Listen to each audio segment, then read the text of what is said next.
Radio Show, brought to you by Veteran Rescue Mission, highlighting the good in the community. Hosted by Pastor John McClain, Tucson's favorite family show. Hello, everybody. Welcome to another episode of the Common Good Radio Show, brought to you by the Homeless Veteran Transition Program Veteran Rescue Mission. I am Pastor John McClain. So blessed and thankful to be here with my guest celebrity co-host, Mrs. Cassandra Prieto. I'm going to say it right every time, or I owe her a White Stallion Ranch gift certificate. Yes. Oh, no, you said it wrong. So thank you for joining me. Thank you for having me. I'm so excited. Yeah, I'm excited to have you here. This is usually I've had you in the hot seat, as we call it before, as the guest, but this is the first time having you as a guest co-host. So I'm excited for our guests to be able to see the profound, prolific questions that you come with. Oh, I'm ready. Yeah, I know you are. I know you are. So, but you're going to learn this would not be the Common Good Radio Show if I did not give grace to a very loving God that makes this all possible. I usually do that with the Lord's Prayer that goes a little something like this. Our Father, who art in heaven, hallowed be thy name. Thy kingdom come, thy will be done on earth as it is in heaven. Give us this day our daily bread, and forgive us our trespasses as we forgive those who trespass against us. And lead us not into temptation, but deliver us from evil. For thine is the kingdom, the power, and the glory, forever and ever. Amen. Amen. Yeah, and that being said, I'm definitely blessed and honored to introduce our first guest, who I don't know how we haven't met yet, how this is the first time our faces have been, across from one another. But I'm sitting here with Beverly, with Candlelighters, who tells me today's the 40th anniversary, right? This year's the 40th anniversary. Mm-hmm. So it's definitely a huge deal. I definitely feel so honored to have been a supporter or in parallel with this organization for so long, just because it happenstantially, even though I've been told by many pastors happenstance and coincidence doesn't exist. So there's definitely something else going on. But as I was telling you when you first got in the studio today, Andreas Ruiz, who is one of my favorite men in the world, he's been telling me about Candlelighters for years, and just how much once he heard the story about what your organization was doing, like he had to help, he had to be involved, and he had to be part of it. And thankfully, as a byproduct, myself, Cassandra, we've had a book that we've been part of. The proceeds go to Candlelighters. But I say all that to say, what is Candlelighters? So, yeah, I don't know if you know this, but childhood cancer is the #1 cause of death by disease of children in Arizona. I did not. So we actually just got information today. The sixth child has passed away in Tucson of cancer this year. Yeah. So Candlelighters was begun by parents of children with cancer in 1985 around a summer camp. They just really wanted to be their own best advocates and then also offer their children something therapeutic and together. Mm-hmm. And I think that's a really great example of sort of resilience and self-advocacy. Mm-hmm. But the name comes from the Chinese proverb, it's better to light one candle than to curse the darkness. It's kind of a long elevator speech, but we got time. We have 6 minutes and 48 seconds. And actually, I became involved in Candlelighters in 1993 when my son was diagnosed with a brain tumor. And he was 4 years old, and we were completely macrobiotic health food, brown rice, tofu, seaweed eating family. I didn't even let my kids go to Halloween things. They don't do sugar. And then, so he gets this doozy diagnoses, and it was just very humbling and challenging. We had an 80/20 insurance, and so just the whole experience. He was diagnosed basically as having an inoperable brain tumor. They operated twice here in Tucson. I did eventually take him to New York University Medical Center, but in that process of navigating insurance that deny things and physicians that don't want to give referrals, et cetera, it's just really a challenging experience. And I kind of thought that was unique to me, but in fact, the same thing is still happening today. It's very difficult to diagnose childhood cancer, so families come to us exhausted after months of knocking on doors of different ologists and often ending up in the ER for a diagnosis. Mhm. And so the most common diagnosis for childhood cancer is leukemia. Okay. And brain tumors only make up 15% of the diagnosis, but in fact now, since 2019, more children die of brain tumors than any other type of childhood cancer. Mm-hmm. So, yeah. Wow. Sorry, let me just jump in there. But so some of the things that I got here, I didn't realize that childhood cancer was the #1 death. Cause of death by disease. By disease. And what a beautiful cause that is, this sole focus of kids. You mentioned something right now about how well you had your kids eat and their nutrition and everything, and then to get that situation to happen. How did you, do you want to tell us a little bit about that, how you got through? Well, I don't know if I did. Maybe that's why I'm still doing what I'm doing.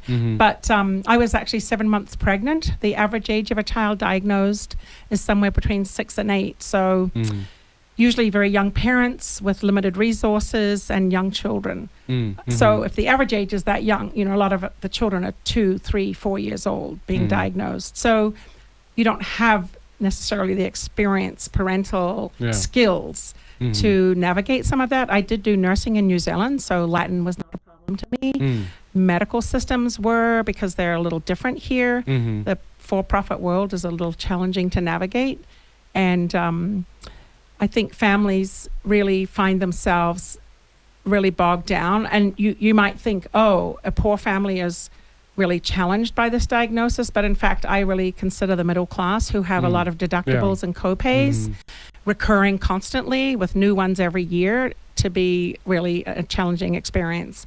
Yeah, I mean, and this was coming probably from, you know, third party Andreas not being part of the organization, but just kind of the stuff he spoke of was just like those little obscure gaps that exist in life, like, you know, you live in a rural area, get in a helicopter out there in an emergency situation to get to the hospital, and just kind of these costs that you wouldn't expect that come up, that like you're saying, even a middle class family, upper middle class family, you know, $50,000, $100,000 bill or something of that likes, that can change the legacy of a family. So, Correct. And then someone in the family also then has to work less or lose their job, right? A lot of our parents will lose a job because they're in the hospital constantly and not coming to work, and so they just get fired. And that, of course, adds to the financial burden.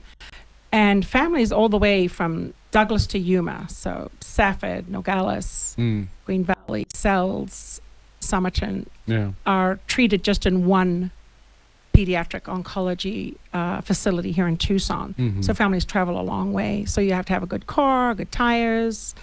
You know, it does. Transportation is another challenge, correct, getting back and forth. Yeah. And I imagine, I mean, in your time, I wish we had more time to kind of tell about those, just the stories and the testimonies that you've seen in the time that you've been with Candlelighters. But I guess kind of just one briefly, and then, you know, load the thought of how people can plug in support outside of the, you know, the ways like that we have with, you know, proceeds from our book or different fundraisers that we've done to try to help, like, you know, what does helping look like? But firstly, you know, what is one of the stories that really kind of hit the feels for you and made Candlelighters, you know, all worth it for your participation?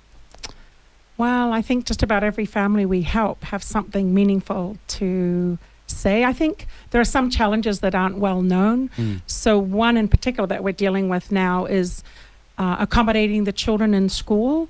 So they miss a lot of school, but then the chemotherapy or radiation also has an effect on the body. You know, there's a lot of neurocognitive challenges associated with radiation and chemotherapy.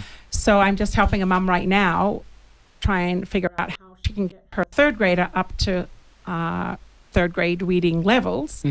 And we were just talking back and forth, and she sent me a text just now, and she said, well, it'll be about $1,000 to $2,000 depending on her need for summer school.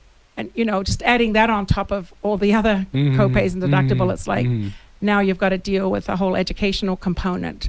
But I think school accommodations are very challenging for our families. For sure. And then how can people donate? So on our website, Candlelighters Childhood Cancer Foundation of Southern Arizona, we do have a donate button there. We're a state-recognized charitable organization, so it's dollar for dollar off your taxes, whether Awesome. you're filing, singly or as a couple. Okay. So- and your website is candlelightersaz.org. awesome. There Perfect. are other candlelighter groups in the country, so don't get confused with El Paso and Yeah, Las Vegas, Candlelighters AZ people. Don't be confused. Florida. Well, thank you so much, Beverly. I appreciate you being here, and All right. I look forward to supporting you so much more in the future. And we're supposed to mention 100+ guys who give. You are the most recent, donor for Uh-huh. us. So it was such an honor, such a pleasure, and it was an honor having you on. Oh, thanks. All We right, got God- Camp Hot Mel Lemon, so Yeah. next All month. right. Well, thank you. This is a Common Good Radio Show brought to you by Veteran Rescue Mission. We'll be back right after the break. The Common Good Radio Show. The Common Good Radio Show. Brought to you by Veteran Rescue Mission. Highlighting the good in the community. Hosted by Pastor John McClain, Tucson's favorite family show. Hello, everybody. Welcome back to the Common Good Radio Show, brought to you by Veteran Rescue Mission. I am Pastor John McClain, blessed to be here with my celebrity guest co-hosts, the host of Lifting You Up with Cassandra Prieto. Woohoo! Hello, everybody. I'm super excited to be here. Yeah, so to fill people in, how they can listen, where it is, what it is, how it is. Yes, thank you so much. So Saturdays at 9:30, from 9:30 to 10 Okay. on 92.5 Urvana FM. Okay. So it's a bilingual show. It's Nice. lifting the community up. It's Mhm. really exciting. We have different people coming on every Saturday. Amazing. Yeah. I'm so Thank proud of you. you. I'm so happy that you're doing it. It's definitely something that is just so needed. There's just so many amazing Yes. people, so many amazing organizations in Tucson that really don't have a platform like this to speak to. Yes. So And Well it's done. so beautiful to hear stories, Mhm. right? When we get to know people, we know what they do, but we Yeah. don't know about them. yeah. So it's really cool to get to learn about each individual. And on that note, Mhm. yes, we have an amazing guest today. Someone that connected with someone that Celia Webb with Always Faithful Home Inspection. We were doing a shoot at their site, this unknown invisible person's site, and when I met her, there's the energy about her, there's an aura about her, and I could tell that she was pointed towards something good, and just the fact that they let us use the site for doing this shoot, it was just really amazing. And then as we spoke, I saw my intuition was correct, because they definitely, just like Veteran Rescue Mission or even this show, they want to serve the community, with the needs that the community has that are foundational. But we also realize, like yourself, that we have to do more to help the community from a philanthropic vein, to really kind of to be those pillars in the community that thankfully we've been able to become, because that's been such an important part. So I build all that way up to welcome Leah Rinaldi. See, I told you I'd mess it up. I'm a name butcher. Yeah, Jeremy, I'll get his name wrong later. She's with Benjamin Franklin Plumbing, and may I once say, your eye for design is brilliant. All your stuff is just so clean, and it's just so well put together. So I haven't given you that compliment yet, but you get to have it right here on the radio. Thank you. Yeah. But for those who aren't familiar with Benjamin Franklin Plumbing, fill them in. We are a local family-owned plumbing company, and our goal for Benjamin Franklin Plumbing is really just delivering white glove service to our customers, but also mentorship in the community. Mhm. And what we're trying to build is a program for entry-level plumbers and people who have worked with us in past lives to come and learn a trade. Mhm. There is a shortage in the trades, and my husband and I are just really passionate about mentorship and letting people learn in a safe, supportive environment. Yeah, I think what really excited me, I mean, I'm not going to share with any of the world yet, including my wife, what we have planned, ions in the future. But just when you were talking about even the inspiration to start Benjamin Franklin Plumbing, and kind of the trajectory that puts that on. That was what really caught my attention. Speak to that a little bit. Well, my husband and I own a delivery company that partners with Amazon, and they actually offer scholarships to go to college. And a lot of our delivery drivers just aren't interested in college. That's something that a lot of them have just said, I don't want to be in a classroom. I'm not passionate about any of the things that college offers me. So we found out that we could also have a trades program reimbursement. So when we found out, we asked our drivers, hey, if we opened a plumbing company, would you guys want to work with us? And would you want to transition into that? And we had 17 people say yes, which is really insane to me because plumbers are hard to find. Good plumbers are harder to find. And people who want to learn and be mentored and get the skill set that we're trying to build, they're even rarer. Yeah, so absolutely. we're just really excited that we have this cohort of drivers who have worked with us in the past that want to go into trades. Nice. I really do agree with that, Leah. There is so there's such a big lack of the construction workers in that industry. I don't know the statistics, but I do know that there's a huge percentage of them that actually know what they're doing, that are exiting and retiring this whole industry. So that's beautiful that you guys are actually providing this and really promoting that, because we need so many of them. Tell us a little bit more about the program. How long, or what does it look like? Well, there are two options. One, there's a trade school in Phoenix that we sent our 2 first apprentices to.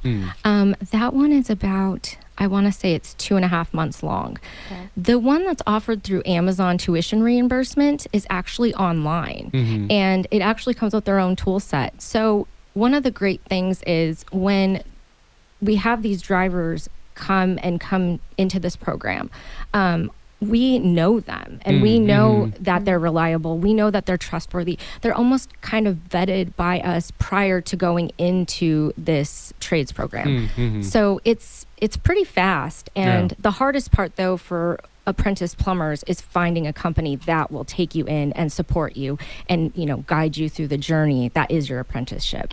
And the thing that's interesting to me is kind of as you've had, people already go through this program, already have been doing plumbing for quite a while. What are some of the services that you guys provide as Benjamin Franklin Plumbing?